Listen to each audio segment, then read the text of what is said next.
tedduɓe oɗon jokki heɗade RFI fulfulde yemde 17 silmaji capantati woni Dakar lamorde Sénégal waktuji ɗiɗi pawi en to Paris lamorde France.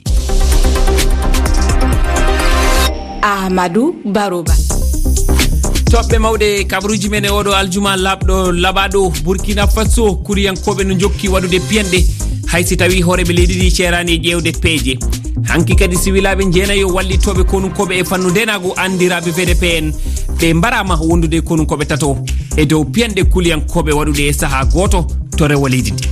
Mali batu hakkude pelle joguiɗe kaɓorde e gouvernement laamu faddewu Mali joofi hande o ɓe kawri e toɓɓe kewɗe eɗen no tawa natugol yimɓe murtuɓe hiɗɓe timmuɓe nogas e jeegom ujunere jeeyaɓe sema e nder konu Mali. mayen keɗo e nder kabaruji ɗi Mohamed Elma Ouloud Ramadan ƴettanowo konngol sema. Sénégal ɗo kawtal politique wiyetengal wallu Sénégal waɗi yewtere hakkude mabɓe kokkoɓe kabaruji gam artude sungoji sardiyankoji waɗuɗi ñande 51 lewru faltindu e wiide Maguette Sène halfinaɗo woteji ɗi e kawtal wallu Sénégal golle député ɓe suɓama fuɗɗan e famdugol kawtal Benno Bokk Yakaar. Maguette Sène andini waylo no hani waɗede no ɓiɓɓe leydi ndi yiɗiri ɗum ni mayen keɗomo e nder kabaruji ɗi. tedduɓe hande ko aljuma 5 e lewru 8 ɓuru hitande ujunnaji ɗiɗi e nogas e ɗiɗi bisimilla mon e kabaruji ɗi to Burkina Faso puɗɗortoɗen siwilaɓe jeenayo wallitoɓe konunkoɓe fannu ndenago andiraɓe VDPN wondude konunkoɓe tato mbarama hanki e piyanɗe jihadiyankoɓe baɗuɗe e saaha goto to rewo leydi ndi ɗum woni rewo Burkina Faso.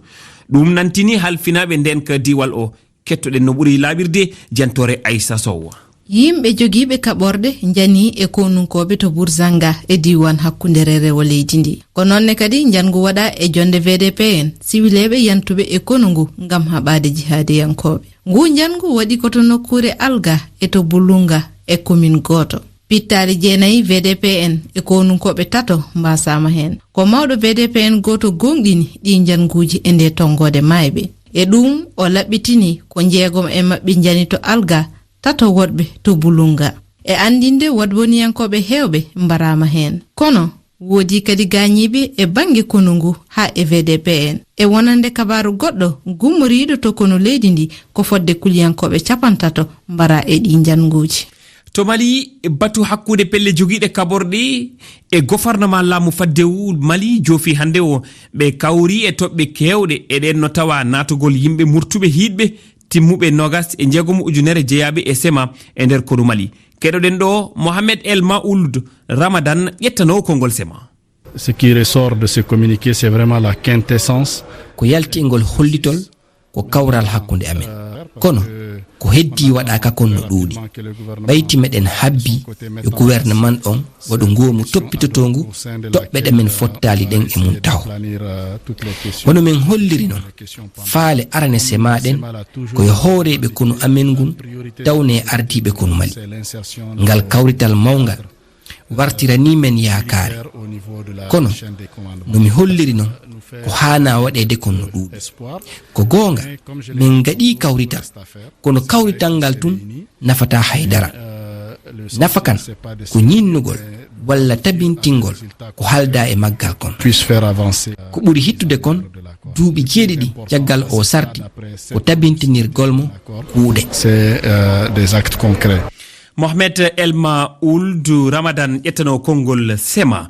Tchad horejo laamu faddewu Mahamad Idriss Déby Itnou waɗi dawol hande aljuma to Doha leydi Qatar ko adi talkuru adodal jam cifede hakkunde mabɓe murtuɓe koye ñalawma hande o laana makko immi jammena yaɓande Doha kaldal kawral hakkunde murtuɓe laamu ngu fuɗɗi ko gila lewru 3 ɓuru hitande nde gonɗen caggal nde ɗum sostina laawi kewɗi fandare nde ko gam dartinde haare fodde duuɓi 10 wallude leydi ndi e deƴƴere timmude. kalen e haala politique garten ɗo e nder leydi Sénégal kawtal politique wiyetengal wallu Sénégal ɓe mbaɗi yewtere hakkude mabɓe kokkoɓe kabaruji gam artude e songoji sarɗiyankoji waɗuɗi ñande 51 lewru faltindu nde yewtere ko waɗa ko to ñiɓirde mabɓe e tawtorede ardiɓe landa parti démocratique sénégalais e wallidiɓe mum e kawtal wallu e wiide Maguette Sène halfinaɗo woteji ɗi e kawtal wallu Sénégal golle député ɓe suɓaɓe fuɗɗan e famɗugol kawtal Benno Bokk Yakaar Maguette Sène andini waylo waylo no hani waɗede no ɓiɓɓe leydi ndi jiɗiri ɗum ni keɗoɗen mo e fandu haala Ibrahima Nia nultodiraɗo men Dakar. Kala député jeeyaɗo e opposition député ji jeeyaɓe e Bokk Gis Gis Aar Sénégal et MPR les serviteurs eɗen ñaaguiɓe kay ɓe ngara ɓe wonda e les députés de l'intercoalition Yewwi Wallu wawen dañde majorité e nder assemblée nationale. Oɗon gandi e ɗi élection ji ɗi ne commission nationale tottiri résultat ji. Benno Bokk Yakar ko député ji 72 ɓe dañi. Enen intercoalition Wallu Yewwi en dañi député ji 60. Joni noon won député ji 3 jeeyaɓe e Bokk Gis Gis, goto ko Bokk Gis Gis jeeya, goɗɗo ko Aar Sénégal, goɗɗo ko les serviteurs MPR. Alors pour dañde noon joni majorité absolue e nder assemblée nationale koma de député ji 3 ngara wonda e député ji intercoalition Yewwi Wallu. Hay sah député ji jeeyaɓe e nder Benno Bokk Yakar kadi eɓe hen jeeya. Kala député no foti jewde ko ɓuuri e nder leydi ndi, ko ɓuuri e yimɓe Sénégal, o daro hen, o liggo hen. Enen noon eɗen jaggi ko intercoalition Wallu Yewwi noddata ko ɗum ɓuuri e leydi ndi. To Guinée Bissau horejo Guinée Bissau Umaru Sisoko Embalo joddima hanki e imminaɓe fedde murtuɓe MFDC ngal kawrital ardiɗo leydi ndi mantini ɗerewol jaam hakkude mum e murtuɓe MFDC ngam tabinde deƴƴere e ndenago hakkude kerol leydi Sénégal e nokku Casamance. Keɗoɗen konguɗi Umaru Sisoko Embalo ardiɗo Guinée Bissau ɗi sifi caggal fawugol mabɓe jungo e ndu talkuru jaam. Ousmane Embalo firti haala ka e fulfulde. Cet accord qu'on vient de signer aujourd'hui à Bissau. Ndi aadi ndi baɗɗen hanɗo Bissau si Allahu lamɗo jaɓi han ko ñimnodi ɓuɓtu ndi adda enɗam hakkundeji moɗon. Nde ɗo hare ko fuɗɗara ko tamnomi ko duuɓi 10 kono hanmi no yaada e duuɓi 50 ɗum firsi wonde hare nde yahi ko yahara duuɓi 40 ɗum wona ko sangi ko yimɓe jelo bara he nde hare cukaale jelo daña to ladde kono hewade mum noon nde piwi won ko daranino ɗon no mbimi on ni mi wonani ɗo sabu felde on kono ko bawami on tan yettinande ko anni e Macky Sall o wakkilare makko sabu darnude ndiɗo aadi ko wayi kala no darnde makko sabu hebde jaam he ɓuɓtu he diwan Casamance. Men puujinta ndiɗo ndi aadi sabu darnde amen nde ɗi tolniɗo mawni kono noon men daranoyro sabu aadi ndi wawa gomde. Et nous, on sera les garants de cet accord. Umaru Sisoko Embalo horejo Guinée Bissau o haalanno koko fewti e adadal hakkunde lamɓe ɓe e murtuɓe MFDC to Casamance. Firti haala makko e fulfulde ko Ousmane Embalo nultodiraɗo men Guinée Bissau. E dow dawol Recep Tayyip Erdogan to sotsi o yo latiɗo horejo Turki. Sotsi ko worgo Russie woni. Horejo Turki yiidi e horejo Russie Vladimir Putin. O gorkajo holli yidde mum ɓeydude jokkodiral e fannu faggudu leyɗel ɗiɗi ɗe e ɗi lebbi faltiɗi ɓe hooreɓe ɗiɗo ɓeydi jewte maɓɓe no feewi sabu hare to Ukraine. Horejo Turki no dari e darde moƴƴitinde hakkude Russie e Ukraine ngol woni ɗiɗaɓol e nder jonte tati ko ɓe hooreɓe leyɗel ɗiɗi no jiida jewta.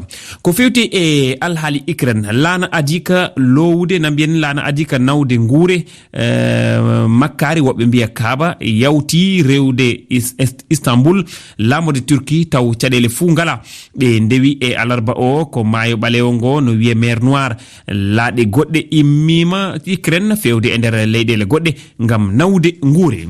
Taiwan ɓe mbeyni laaɗe diwoji hande aljuma caggal nde Chine weynuno fodde laaɗe 49 e nder diwal maɓɓe weeyo. Nantini o kabaru ko jagorɗo Taiwan halfinaɗo ndenago ɗe laaɗe 49 fuu ɗe mbirtima kerol no wiye la ligne médiane serdugol détroit Taiwan. Sin noon waɗi ekkitorɗe hare mawɗe sara Taiwan ngam hollude mette mum e dawol horejo suudu député Amérique Nancy Pelosi. To Amérique yimɓe ɗiɗo mayi ɗiɗo woɓɓe keeɓi barmanɗe caggal nde farñitere yani e dow maɓɓe sara galle lamorɗo Amérique hanki kikiɗe to Washington ko hande aljuma police gonɗini o kabaru ko gorko e cuddiɗo mum ɓe jaare e duuɓi 76 gorko ko ɗum heeɓi debbo heeɓi ko duuɓi 75. Tedduɓe ko ɗo kareten e ɗiɗo kabruji hande oɗo aljuma e o kikiɗe.